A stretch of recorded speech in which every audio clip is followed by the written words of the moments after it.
रिजवान सिद्दीकी जो वकील है कंगना रनौत के, वो हमारे साथ लाइव जुड़ गए हैं। रिजवान जी, सबसे पहले मैं जानना चाहूंगा कि कौन कौन से अतिरिक्त फैक्ट आप जोड़ना चाहते हैं जिसके लिए आपने 3 दिन का अतिरिक्त वक्त मांगा।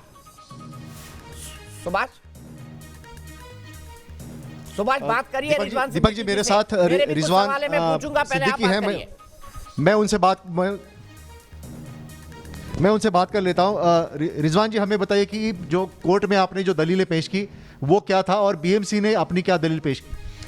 देखिए, जो मैटर सब जुडिस है उस बारे में नहीं बताना चाहूँगा, बिकॉज सब जुडिस मैटर में मीडिया के सामने डिस्कस करना सही नहीं है। खाली इतना बताऊँगा आपको कि मैटर अभी अपना मंडे को रखा गया है। मंडे को मुझे कुछ अमेंड करना है, अपना ओरिजिनल जो पिटिशन है वो अमेंड करूँगा। उसके बाद में जो अपोजिट साइड है वो अपना रिप्लाई फाइल करेंगे, that means affidavit and reply file करेंगे। उसके बाद जो होगा उस मैटर पे आगे जो प्रोग्रेस होगा। अच्छा, आपने हमें जो कोर्ट से पता चला कि आपने ये कहा कि कई सारे तथ्य आपके पास है और वो आप इस बताना चाहते हैं कोर्ट को, और आपको समय भी कम मिला क्योंकि कंगना कल 3 बजे आई। तो ऐसे में ये कौन से तथ्य है, क्या ये कोर्ट के सामने आप सोमवार को रखेंगे? देखिए, वो चीज़ मैं मीडिया को नहीं बताऊंगा, जाहिर सी बात है। वो एफिडेविट में और मुझे प्रोसीडिंग्स में कोर्ट को देना है, तो उस चीज़ों के बारे में मैं कुछ नहीं बताऊंगा कि क्या चीज़ें मैं कोर्ट को दे रहा हूँ। लेकिन क्या बीएमसी को कोर्ट ने बोला है कि वो अगले फ्राइडे को, अगले शुक्रवार को अपना रिप्लाई फाइल करे, जो आप तथ्य वहाँ पे बताएंगे? मेरा पिटिशन जब अमेंड होके फाइल होगा, जब उसके बाद में उनको कॉपी सर्व हो जाएंगे तो उन लोग उसका रिप्लाई फाइल करेंगे बाय फ्राइडे। अच्छा, लेकिन इसके बाद सुनवाई कब होगी? दोनों की दलीलें कब होगी? अभी सुनवाई डिपेंड करता है प्रोग्रेस के ऊपर कि कैसे मैटर प्रोग्रेस होता है। अगर उन लोग ने लास्ट मिनट पे सर्व किया तो हो सकता है कि सुनवाई उस टाइम पे नहीं हो, फ्राइडे को, उसके बाद हो, या हो सकता है कि उस दिन भी होगा अगर हमको वो पहले से सर्व कर दें। It depends on that. जिस तरह से कल सिंपैथेटिक थे जज कंगना के प्रति, क्या आज जज का रुख क्या था? देखिए, जजेस सिंपैथेटिक थे ये मैं नहीं बोलूँगा। जजेस फॉलो प्रोसेस ऑफ लॉ और जजेस को भी समझ में आ जाता है कि मैटर में क्या है। तो जज के बिहाफ पे, मैं उनका स्पोक्स पर्सन नहीं हूँ, मैं जज के बिहाफ पे कुछ नहीं बोलूँगा। खाली ये बोलूँगा कि जस्टिस प्रिवेल्ड एंड जाहिर सी बात है काफ़ी कुछ ऑब्जर्वेशन में आया है उनके ऑर्डर में, तो ऑर्डर खुद ही सेल्फ एक्सप्लेनेटरी है। मैं उस बारे में क्या बताऊँ आपको? आप खुद ही ऑर्डर पढ़ लीजिए, आपको मालूम पड़ जाएगा। लेकिन बीएमसी का रुख आज के सुनवाई के दौरान क्या था? बीएमसी का रुख, उन्होंने तो रिप्लाई फाइल किया है। अब आज तो कुछ है नहीं, उनको आर्ग्यूमेंट तो था नहीं आज तो। मेन उन्होंने फाइल किया है और आज 2 सीनियर काउंसिल्स थे उनकी तरफ से, और कुछ हुआ नहीं उसमें अभी आगे। तो सुभाष, मेरा भी एक सवाल है। तो आपने सुना सुभाष, मेरा भी एक सवाल बताइए। कल न्यूज नेशन ने यह मुद्दा उठाया कि 2019 में हाई कोर्ट के ऑर्डर के बाद भी दाऊद इब्राहिम की भिंडी बाजार का जो मुसाफिर खाना है उसको नहीं गिराया गया, बल्कि कंगना के घर को आनन फानन में गिरा दिया गया।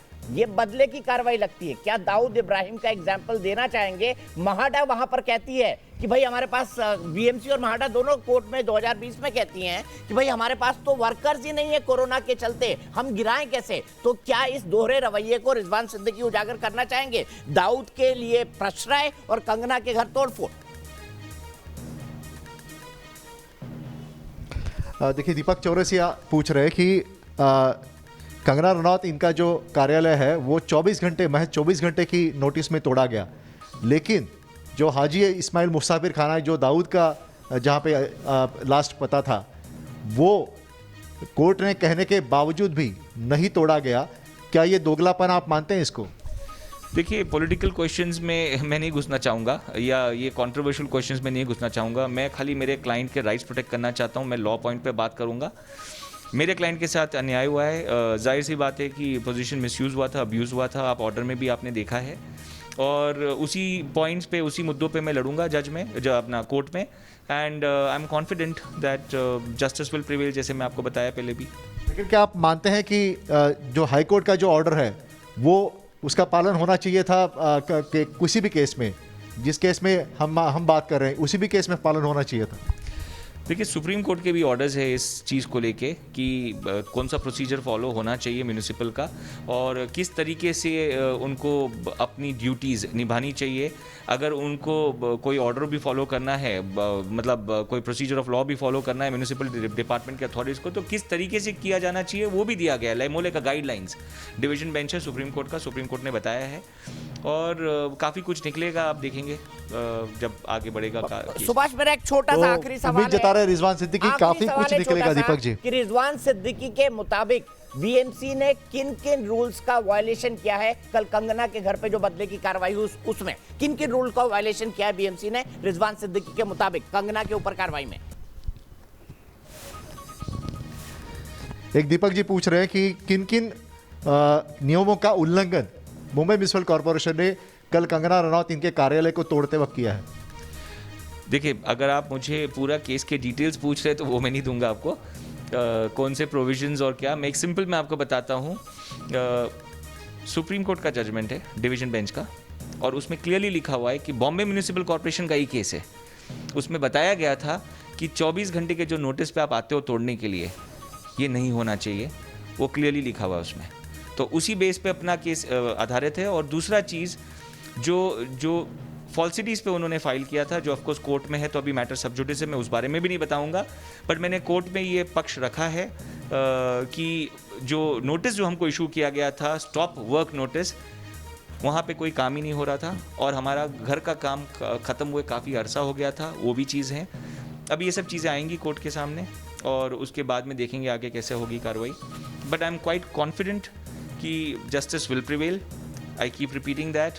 और I mean fortunately we have enough evidence also इस सब चीज़ों के लिए। हरजाना मांगेंगे? रिजवान सिद्दीकी कह रहे हैं कि उनके पास हरजाना सबूत मांगेंगे? है और वो कोर्ट में पेश करें। हरजाना मांगेंगे? क्या हरजाना मांगेंगे आप?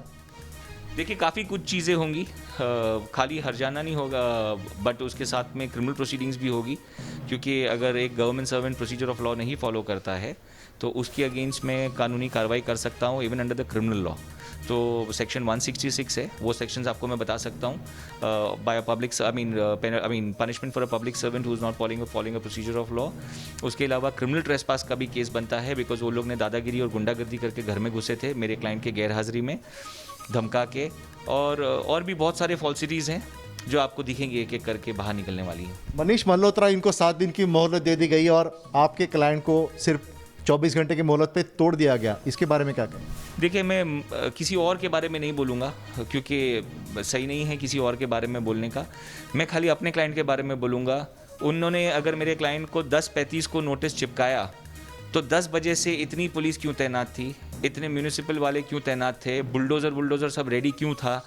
तो जब अगर आप किसी को 10:35 को आप चिपकाते हो नोटिस तो कि मैं आके डिमोलिश कर रहा हूँ और मेरा रिप्लाई रिजेक्ट हो गया है, और उसके बाद पुलिस बंदोबस्त के लिए जाते हो एप्लीकेशन पे, मगर ऑलरेडी पहले आपके आदमी तैनात है, तो इससे तो एजेंडा क्लियर दिखता है।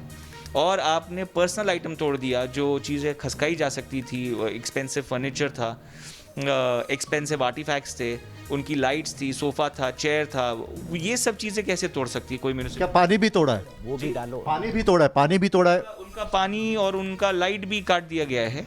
तो ये सब चीज़ों से तो जाहिर होता है कि क्लियरली, अच्छा घर लॉक था, लॉक घर में घुस के सब तोड़ रही है। घर लॉक था, वो घर लॉक घर में घुस के तोड़ना मतलब उनको बॉम्बे में कोरोना के टाइम पे और कोई काम नहीं था म्यूनिसिपल डिपार्टमेंट के, बट ऑलमोस्ट 70 से 80 या ऑलमोस्ट 100 लोग मुझे बोल रहे हैं कि 100 लोग घुसे थे, 40 तो खाली पुलिस ऑफिसर्स थे, 40 से 45। तो पूरा बांद्रा का पूरा पुलिस टीम इसी में लगा हुआ था, लगता है पूरा पुलिस स्टेशन खाली करके कंगना रनावत के घर को तोड़ने के लिए। और म्यूनिसिपल भी लगता है पूरा डिपार्टमेंट खाली था, यहीं पे सब जमा हुए थे तोड़ने के लिए पूरी तैयारी के साथ में। तो क्लियर दिख रहा है आपको, आप खुद ही वीडियो देख लीजिएगा, मालूम पड़ेगा आपको। क्या आपके करियर में, अब तक के करियर में, क्या ऐसे आपने कार्रवाई देखी है? आज मुझे मोर देन 2 डेकेड्स हो गए, 20 साल से ज़्यादा हो गए ये इस तरीके के प्रोसीडिंग्स देखते हुए। मैंने कभी नहीं देखा कहीं पे भी किसी का इंडिविजुअल बंगलो तोड़ने के लिए इतनी बड़ी टीम आई हो। ये तो लग रहा था कोई मिलिट्री अफेयर लग रहा था मुझे कि भाई किसी को पकड़ने के लिए आ रहे हैं लोग, इस तरीके से लग रहा था ये। अच्छा, लेकिन आप ये जो जिस तरह के उन्होंने नियमों का उल्लंघन करने की बात कही जा रही है बीएमसी की तरफ से, तो मुंबई में तो ऐसे कई सारे घर हैं, तो उन पर कार्रवाई नहीं होती, सिर्फ कंगना रनौत इनको ही सिलेक्टिवली क्यों किया जा रहा है? देखिए, दूसरों को नहीं कर रहे हैं, इनको कर रहे हैं। अभी इस पे बहस तो चलती रहेगी क्योंकि लोग बोलते रहेंगे। मैं खाली एक बात पे बात करूंगा आपको कि जो कंगना के साथ किया, इससे क्लियरली जाहिर होता है कि मैलिफाइड इंटेंशन और अल्टीरियर मोटिव्स जो ऑर्डर में भी आया हुआ है, और प्रोसीजर ऑफ लॉ नहीं फॉलो हुआ है, वो भी दिख रहा है। प्रोसीजर ऑफ लॉ नहीं फॉलो हुआ है, वो आप लोगों को आगे केस में भी दिखेगा, मैं उस पर भी थोड़ा आर्ग्यूमेंट चलने वाला है हमारा। और अभी मैटर सब जुडिस है तो मैं बहुत ज़्यादा बात नहीं करना चाहूँगा उस बारे में over confidently, but I mean personally speaking I am super confident कि विल गेट जस्टिस। तो दीपक जी, आप सुन रहे हैं कि रिजवान सिद्दीकी कह रहे हैं कि वो कॉन्फिडेंट है कि उनको न्याय मिलेगा ज़रूर। बिल्कुल, रिजवान ने बड़ी बात कही है। उनका कहना है कि हर जाना तो एक बात है, लेकिन क्रिमिनल ट्रेसपासिंग यानी किसी की प्राइवेट प्रॉपर्टी में जबरदस्ती घुसने का भी बीएमसी अधिकारियों पर केस बनता है, साथ ही साथ धमकाने का भी केस बनता है, क्योंकि धमकी देकर अंदर घुसे हैं, यानी वो आपराधिक कार्रवाई भी बीएमसी के अधिकारियों पर करेंगे, क्योंकि बीएमसी के अधिकारी अगर सरकारी अधिकारी हैं तो वो एक सर्टेन कोड ऑफ कंडक्ट से बंधे हैं। उस मुद्दे को उठाकर हर जाने के साथ साथ वो आपराधिक कार्रवाई, क्रिमिनल केस भी बीएमसी के अधिकारियों पर चलाना चाह रही है कंगना रनावत। तो जाहिर सी बात है ये मामला अब बहुत आगे तक जाने वाला है। उनके वकील रिजवान सिद्दीकी भले से ही पॉलिटिकल बातों पर जवाब न देना चाहें, लेकिन ये भी पब्लिक डोमेन में है कि एक तरफ दाऊद की बिल्डिंग को हाईकोर्ट के आदेश के बाद नहीं तोड़ा जाता, दाऊद के आखिरी पते को, लेकिन कंगना के घर को 24 घंटे में उन्होंने कहा था ऐसा लग रहा है जैसे सेना आ गई, वो कह के गिरा दिया जाता है।